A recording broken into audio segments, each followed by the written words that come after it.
I know I'm late on this, but I really wanted to talk about Trent Alexander-Arnold and his move to Real Madrid, just to see over the last few weeks, seeing Liverpool fans go into absolute despair and agony and cry and literally hate on Trent Alexander-Arnold for leaving to go to Real Madrid, essentially on a free. It is a big thing, especially for someone who's been at Liverpool for his entire career, especially as a kid. A lot of people thought that Trent would be there like Gerrard, essentially. He'd be the next Gerrard in the sense of just being a one club man.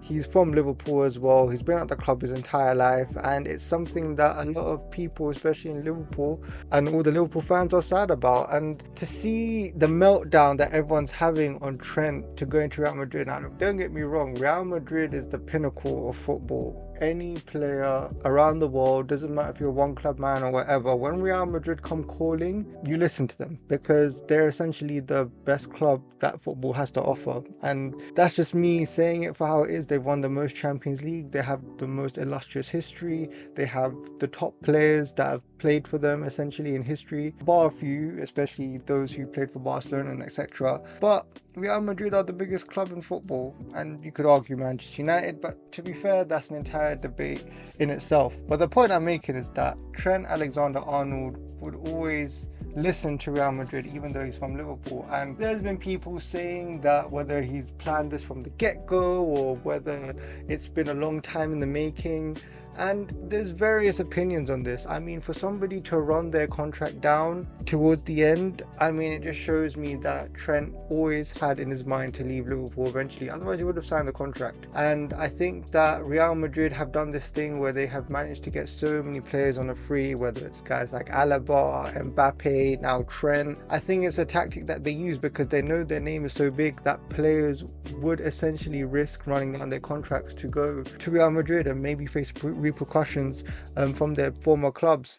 But the thing is with Trent, and one thing that I found really funny was when he did the press conference in Spanish and a lot of Liverpool fans were losing their minds. And here's the thing that I want to tell a lot of Liverpool fans. Look, you know when you see players like Jota or Nunes or Diaz or Szoboszlai or guys that come from abroad, especially from those regions, guys that probably don't know any bit of English, how do you think other players are going to communicate with them? How do you think people going to talk to each other and create bonds and this and that? You think all of them are just going to know English? No, it doesn't happen like that. With footballers, there's a thing about being bilingual, and it could be that Trent is also a guy that is bilingual. He might know multiple languages. There are many players that know multiple languages. I know Peter Cech, when he came to Arsenal, he was speaking to different defenders at a different language when he was on the pitch with them. So he might talk to Merseyside in German, he might talk to Koscielny in French, and he might talk to other players in English. So overall, players can be bilingual because at the end of the day, when you're in a big football club and when the best quote-unquote players are playing for your football club, you're going to have players from various parts in the world which speak a different language.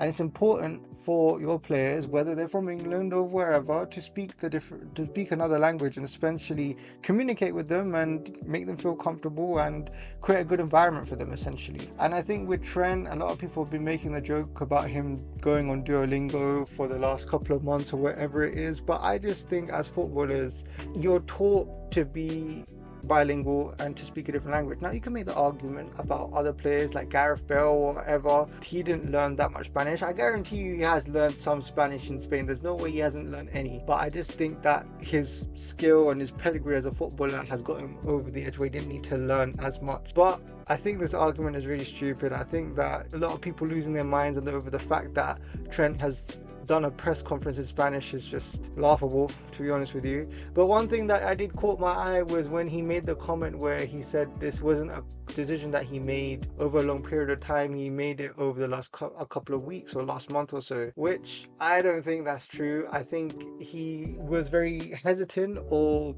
shy in saying what he said in that moment in time, and that tells me, and I give Liverpool fans this, that yeah, this is probably something that Trent has been thinking about for a very long period of time.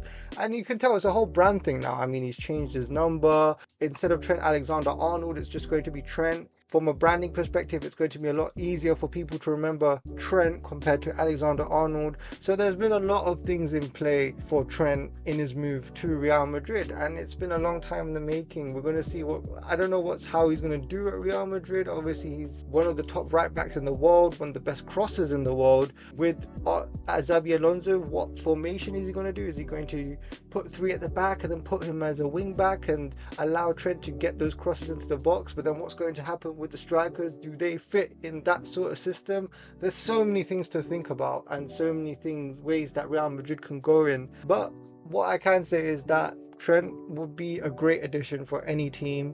And with Liverpool, I don't think they have too much to worry about. I mean, they've got Frimpong, who is probably a great adequate replacement. They've got Florian Wirtz, which is something that I didn't see coming, for over 100 million. It's quite clear the money that they didn't spend last year, they're spending it this year. And dare I say, these guys are linked with Alexander Isak as well, which I don't believe he'll leave Newcastle. But if Liverpool somehow are in the conversation for Alexander Isak, then I'll probably go to my corner of the room and cry myself to sleep, because God knows what will happen if Isak goes to Liverpool. They'll probably be the number one shoe-in for the Champions League as well as the Premier League. But that is beside the point. I'm not even going to entertain that idea. They already got Florian Wirtz, which was a great signing in my opinion, and we're just going to see what happens from there. I think for Liverpool fans, just got to chill out now. He's gone. He's won everything that he needed to win at Liverpool. He's won the Champions League, the Premier League twice. He's won the FA Cup, Carabao Cup. He's won the Club World Cup. He's won everything there. So there's nothing to essentially hate on him for, because he's gone on to Real Madrid and he's won everything at Liverpool. So maybe give it some time. People will look back at Trent and say, you know what, he's been a loyal servant to Liverpool Football Club. I can understand the wounds are still fresh. He's left on a free, didn't get any money for him. But if you want to blame anyone for that, then you got to blame the board at Liverpool, the manager, and so on and so forth. But yeah, that's the end of this video. That's my thoughts on the whole Trent saga. I think he's going to do all right for Real Madrid, but you never know, things can change. But yeah, that's the end of this video. Please like and subscribe, and hope to see you all soon in the next vid. Bye bye.